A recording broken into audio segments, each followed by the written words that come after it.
Bonjour, dans cette nouvelle capsule vidéo, nous allons voir les tableaux et les diagrammes statistiques.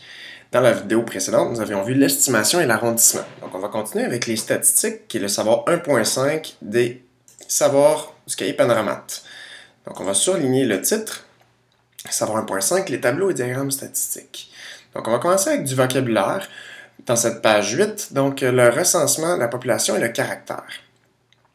Donc la statistique, c'est quoi? C'est une des branches en mathématiques et ça concerne la collecte, le classement et l'analyse et l'interprétation des données afin d'en tirer des conclusions et de faire des prévisions. Donc on va rassembler, statistique, c'est de rassembler différentes données puis de vouloir les classer, les ordonner, les interpréter pour faire des prévisions. Donc, qu'est-ce qu'une population? Une population, c'est l'ensemble des êtres vivants ou des objets sur lesquels porte une étude statistique. Donc là, c'est le qui, à qui on s'adresse.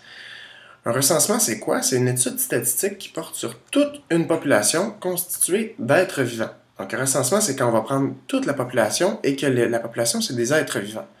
Tandis que quand c'est un inventaire, c'est une étude statistique qui porte sur toute une population, mais qui est constituée d'objets. Donc, par exemple, un recensement pourrait être auprès des personnes de la population du Québec, tandis qu'un inventaire serait par rapport à une bibliothèque, par exemple des livres d'une bibliothèque. Le caractère, c'est le quoi. Donc, c'est ce sur quoi porte la recherche de données. Donc, il y a deux types de caractères. On peut avoir des caractères qui vont être qualitatifs, puis on peut avoir des caractères quantitatifs. Qualitatif, ça va être des mots ou des codes, tandis que quantitatif, mes données vont être des nombres. Donc, par exemple, un caractère qualitatif, ce que ça pourrait être, c'est la couleur des yeux. Donc, on pourrait demander à des gens dans un recensement la couleur des yeux, le sport préféré, la religion, code postal, etc. Donc, les réponses vont être des mots ou des codes. Pour que ce soit des données, par exemple, quantitatives, un type de caractère quantitatif, il faudrait que ce soit plutôt un exemple d'âge ou demander le nombre de frères et sœurs, ou la taille, ou la masse, etc. Donc là, à ce moment-là, les réponses seraient des nombres, donc ça va être un caractère quantitatif. Donc, on va prendre deux exemples ici. Un exemple d'inventaire. Donc, puisque c'est un inventaire, la population va être des objets. Donc, c'est l'ensemble des planches à neige dans une boutique de sport. Donc, quand on fait cet inventaire-là, on va s'intéresser aux planches à neige. Donc, ça, c'est ma population, c'est mon quoi. Qu'est-ce que je vais regarder maintenant? La population, c'est le qui. Donc, quoi? Le quoi que je vais regarder, c'est le caractère étudié. Donc, je pourrais m'intéresser à la longueur de ces planches à neige-là. Là, les longueurs, ça va être des longueurs en centimètres, en mètres, tout ça, mais ça va être des nombres. Donc, ça va être quantitatif.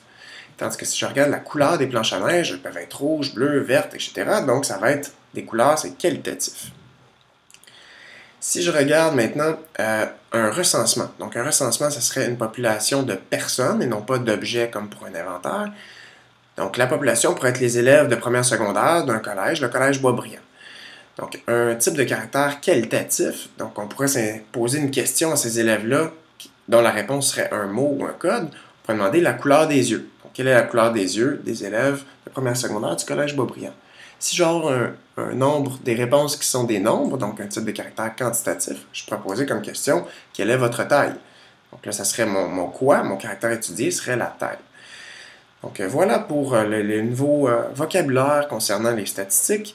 Dans la prochaine page, nous verrons l'étendue et les tableaux de distribution. Donc, merci.